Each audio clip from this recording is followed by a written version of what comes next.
Damage control. Twitter says overzealous shadow banning was a mistake 3 days before Congress grills Jack Dorsey.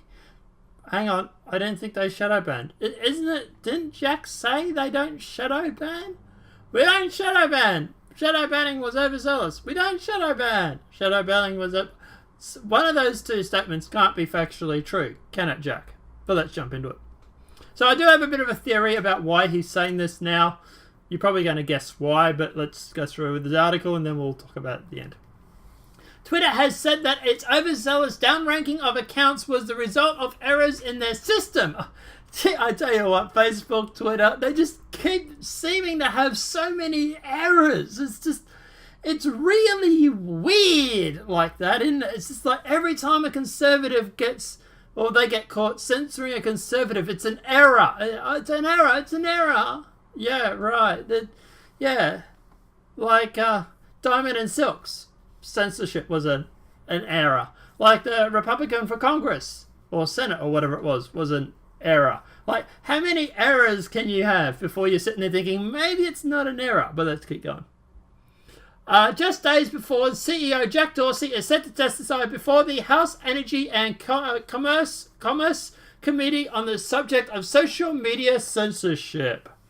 So Twitter Safety put out a statement. In May, we introduced efforts to improve conversational health based on your feedback. We realized some of those efforts created confusion and results in the latest search tab. In response, we want to share a recent change we've made. They also then responded, if our model determined there was a higher likelihood of an account's behavior being viewed as abusive, results from those accounts weren't visible by default in the latest tab. The company said that in the previous system, accounts determined to have a higher likelihood of being viewed as abusive were downranked in public conversations up until now. Notably, the platform's previous system didn't merely seek to downrank accounts that were actually abusive, but accounts that could be viewed as abusive. And not even that, accounts that were likely to be viewed as abusive. Twitter did not explain those determinations of abusiveness or were treated as authoritative. So Twitter said they turned off the feature explaining a higher level of precaution is needed. The acknowledgement is the system's downranking was flawed comes just a few days before Jack Dorsey is set to answer lawmakers' questions on the subject of social media censorship. The evidence session is the result of recent controversy over Twitter's blocking and shadow banning practices, which has affected top Republican politicians, but not Democrats. The company said it would continue to factor behavioral signals into how the performed ranks tweets in order to serve conversational health. What those signs include remains a mystery. Twitter has thus far refused to acknowledge the downranking algorithm implicates favour to the left, because Twitter factors in the number of times accounts have been blocked or muted when deciding whether the downranking its content. It's set up a system that favours easily offended, people that like to shut themselves off from the contrary opinions.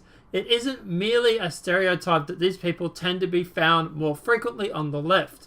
Research has found that Democrats are 3 times more likely than Republicans block or unfriend people over political opinions on social media.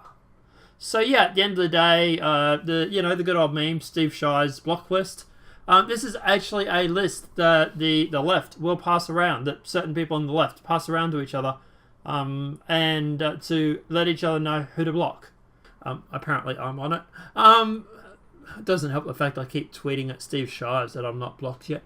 But anyway, like I say, yeah, at the end of the day, the left are snowflakes. The left do go through and block a whole mass of people just for simply having a contrarian point of view or having a different point of view than their own. They are easily offended. This is not a bad thing when it comes to the Republicans normally, because of obviously hearing contrarian point of views, putting, Discord, debates, stuff like that. It's always a good thing. But no, if you have an algorithm that's based on how many times someone gets blocked, and you have a political side or a political group which loves to use that block button, then at the end of the day, that will favour that particular party. Just because of the fact that the algorithm thinks that the people on the opposite side are going to be abusive when they're just simply having a different opinion. And like I say, I really don't have a problem with the Republicans not blocking people, because at the end of the day, I think that just shows that they're open to debate, to be honest. Okay, so why do I think Jack Dorsey is doing this? Because he's got 3 days before Congress grills Jack Dorsey, literally in the title. Yeah, at the end of the day, I think this is a face-saving exercise. Please, Mr. President, please don't put us through regulation. We'll be good, we promise. You know, it's like a little Oliver literally saying, I'll be good, Mr. President, can I please have some more?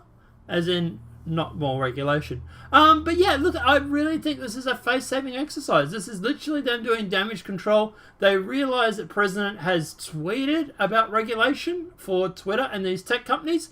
They are literally thinking, oh shit, if we keep doing this, he is going to regulate us. Quick, take off the shadow banning, and hopefully, you know, we can, you know, not worry about it, and then maybe bring it back in a few more months again when everything dies down. Yeah, I think this is just literally damage control. Them trying to save face, because they don't want government regulation. Look, at the end of the day, President Trump, if you ever see this video for some weird reason, I don't know if you do or don't, but if you do, don't believe it. Don't trust it. Anybody that's in Trump's campaign, don't believe it. Don't trust it. They are literally just doing that because at the end of the day, in my opinion, they're doing this because they don't want regulation. And this is them doing one, you know, like, oh, we'll behave, Mr. Prime Minister. Please don't regulate us. And 3 to 6 months, or 3 months when the midterm's on, right before the midterms, everybody's going to get shadow banned again. They're just simply going to turn the feature back on again. And when everything dies down. And that's all it is. It's just it's damage control. But guys, let me know your thoughts in the comment section below. Do you agree with me? Do you think this is Twitter doing a little bit damage control? Hoping that, you know, at the end of the day, they won't get regulated? Or do you think they actually did learn a lesson? I seriously doubt it, but, you know, make a case, I suppose. Let me know your thoughts in the comment section below. If this video has been helpful, please smack a like. If new channel, welcome and subscribe. Apart from that, guys, I'll see you in the next demonetized video from YouTube. Have a great night and enjoy.